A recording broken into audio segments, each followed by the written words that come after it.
Okay, so here we are for my first go at NotebookLM. I've just gone to notebooklm.google and this is what I'm presented with straight away. So I've never used this tool before. This is the free version that I have access to with my Google account. So I'm going to click on try NotebookLM. Let's see what happens now. Welcome. Okay, great. Okay, so here we are, first time here. So let me create a new notebook.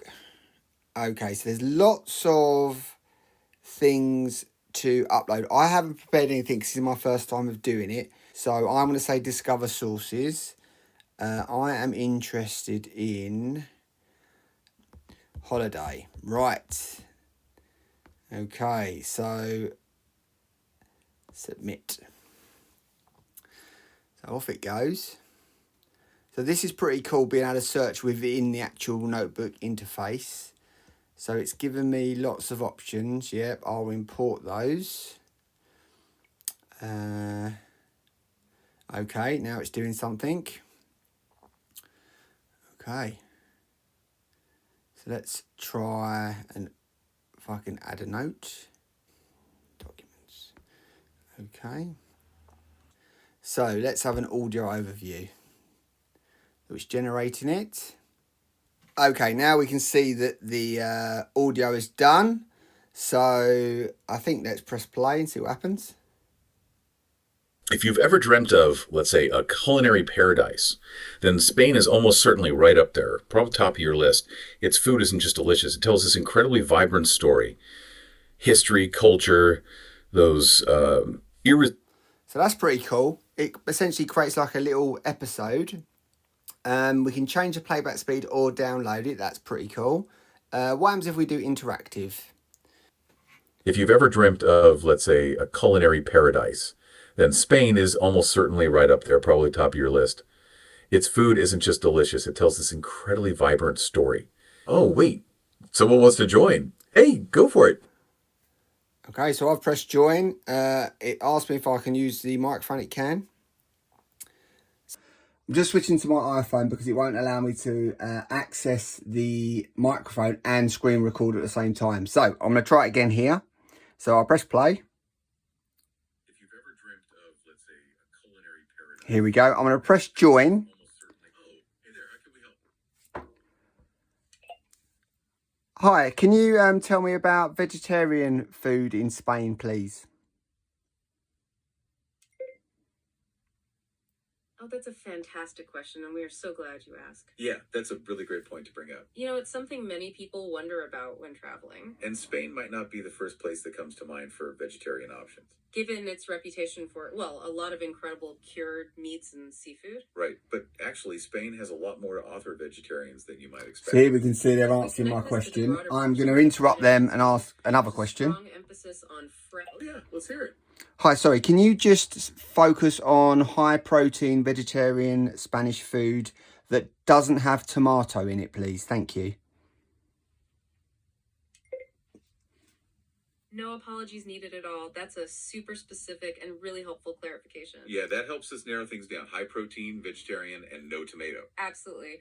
While gazpacho and salmorejo are famously tomato-based, there are definitely other options. And many Spanish dishes lean heavily on fresh, local produce. Even without tomatoes, the core of the diet often includes beans, chickpeas, and a variety of vegetables. Which could be great sources of protein for vegetarian. Okay, I'm just going to pause it there. So you can see that I've specifically asked a very specific question and it's been able to answer that. I think how it's doing that, it's looking at all the sources of information, going through them, then retrieving an answer.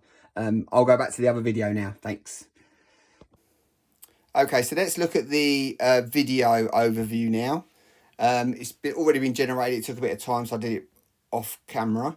So it's a bit like a presentation that's been recorded.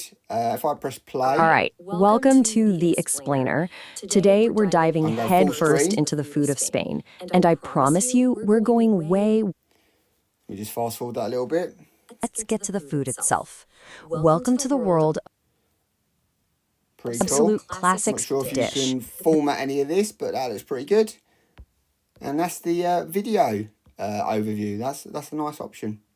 Okay, so now we can see the mind map's been created. So let's click on that and see what happens. Oh, very cool. So let's look for breakfast items. Oh, wow. Love a croissant. Oh, wow, that's nice. Let's look for soups and salads. Great. Oh, wow, and then once you click on there, you can discuss it. What the actual details of that is. Oh, it tells me more. Oh, wow, that's really super detailed. Is it hot or cold?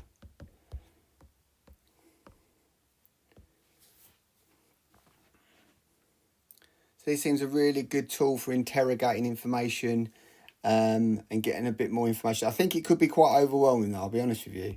But let's go back to the studio and go back to here. Right, last one to do is the reports. So we've got 4 options there. We can create a briefing document, a study guide, frequently asked questions, or a timeline.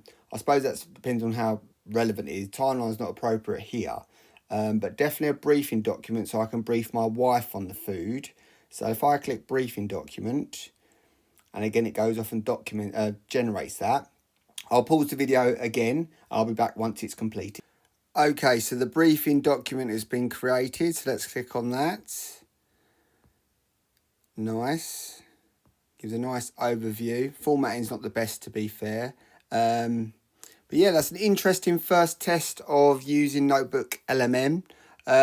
Interested to see in my next video that I do, or next test, where I'll be using my own sources. But yeah, really, really powerful, interesting tool from Google. So hope you enjoyed that. Speak to you next time. Thanks. Bye.